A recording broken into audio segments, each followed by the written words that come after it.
kalau dikatakan kemudian bahwa setelah ada MDA, desa adat yang tadi ya, desa adat ricuh, kami ingin sampaikan, kami ingin jelaskan kepada kerama desa adat sejebak jagat Bali dan seluruh Nusantara bahwa sebelum Perda 4 tahun 2019 tentang desa adat di Bali itu diberlakukan, sebenarnya dari sekitar tahun 90 itu awig-awig itu sudah ada upaya untuk menyeragamkan awig-awig di desa adat. Jadi waktu itu salah satu yang kami dapatkan fakta di lapangan bahwa itu diakibatkan atau disebabkan oleh adanya lomba desa. Nah, itu informasinya.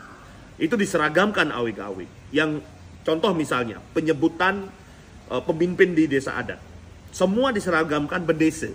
Padahal tidak semuanya bandese. Ada klian desa, ada peduluan, ada kliang desa, gitu kan? Ada jero pasak dan sebagainya.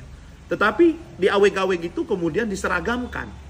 Nah, ini juga MDA itu dengan komitmen yang kuat untuk kemudian bagaimana melestarikan, memastikan bahwa kuna dreste dan desa dreste yang berlaku di desa adat itu tetap dijaga, warisan-warisan leluhur Betara Langit itu tetap diperkuat dan dijaga, maka banyak juga desa adat yang kami kembalikan.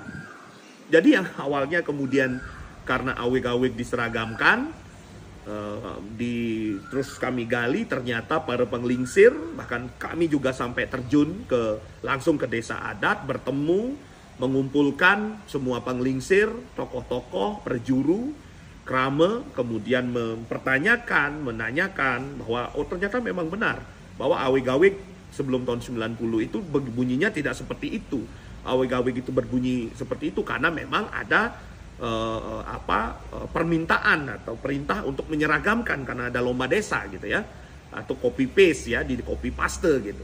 Nah, sehingga akhirnya kami mendampingi desa adat itu sendiri untuk mengembalikan kepada awig-awig yang memang merupakan awig-awig yang berlaku atau kita sebut sebagai kuna dreste dan desa dreste yang berlaku kemudian di desa tersebut gitu ya. Jadi sekali lagi kami sampaikan bahwa tidak ada penyeragaman. Bahkan kami di data yang kami miliki ada 11 desa adat yang kami bantu, kami dampingi dari 1.500 itu untuk kembali kepada awig-awig yang memang merupakan desa dreste yang berlaku di desa adat itu.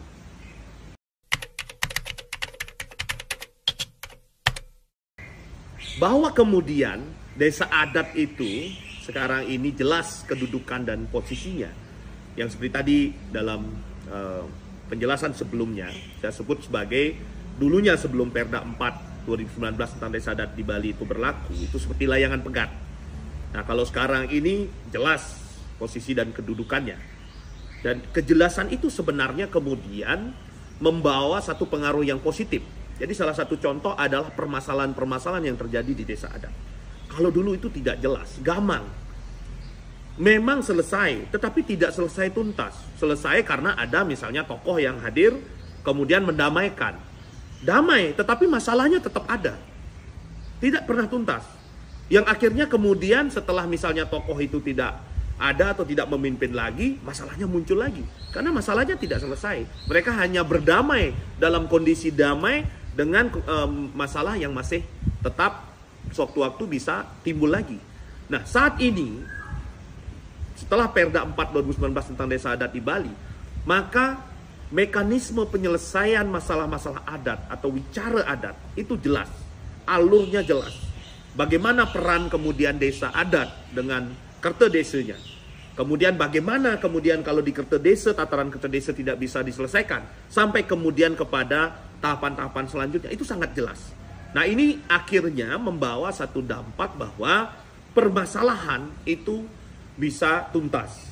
Jadi ketika MDA ini lahir, mekanisme penyelesaian wicara adat atau permasalahan adat atau kasus adat itu jelas. Itu memang kami banyak menjumpai permasalahan-permasalahan yang bahkan sudah bertahun-tahun. Ya, dan sekarang dipercayakan kepada Majelis Desa Adat untuk menyelesaikan itu, dan astongkara itu bisa kita selesaikan dengan baik.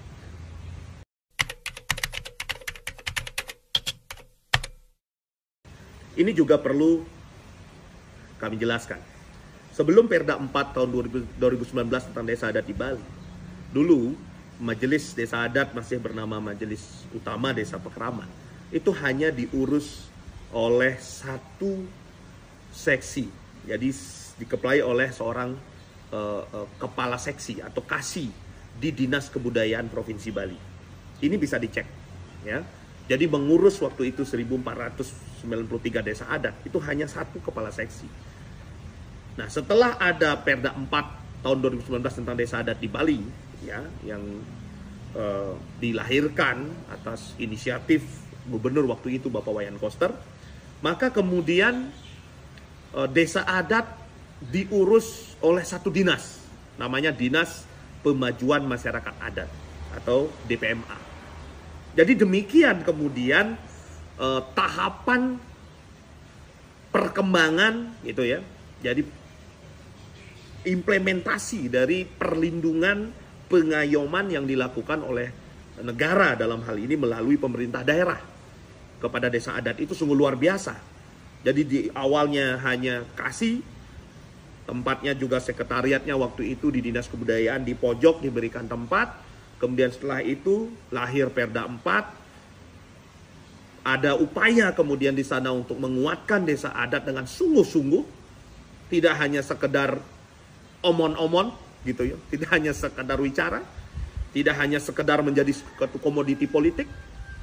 Kemudian betul-betul bahkan dibuatkan gedung yang cukup representatif. Kalau dibilang megah, gedung lain lebih banyak yang lebih megah lagi.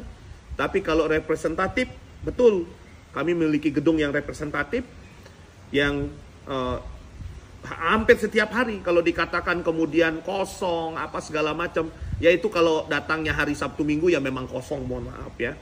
Karena Sabtu Minggu kebetulan sering itu karena memang Sabtu Minggu staf di sekretariat itu libur.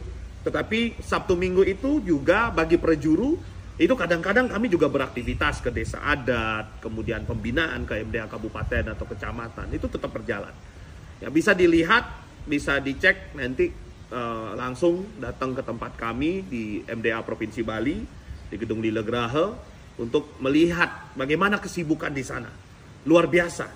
Jadi kami melayani sekarang ini 1.500 desa adat setiap hari dengan berbagai kegiatan, berbagai aktivitas, berbagai kemudian mungkin juga ada yang bertanya, ada yang melakukan membawa satu permasalahan untuk didiskusikan dan sebagainya. Belum lagi dari stakeholder, pemerintah itu berkunjung ke gedung kami. Nah, ini yang kami katakan cukup representatif ya. Belum lagi seperti beberapa waktu ini kami banyak menerima kunjungan dari luar. Dari Semarang, dari Kalteng, ya Kalimantan Tengah, kemudian dari Surabaya dan sebagainya.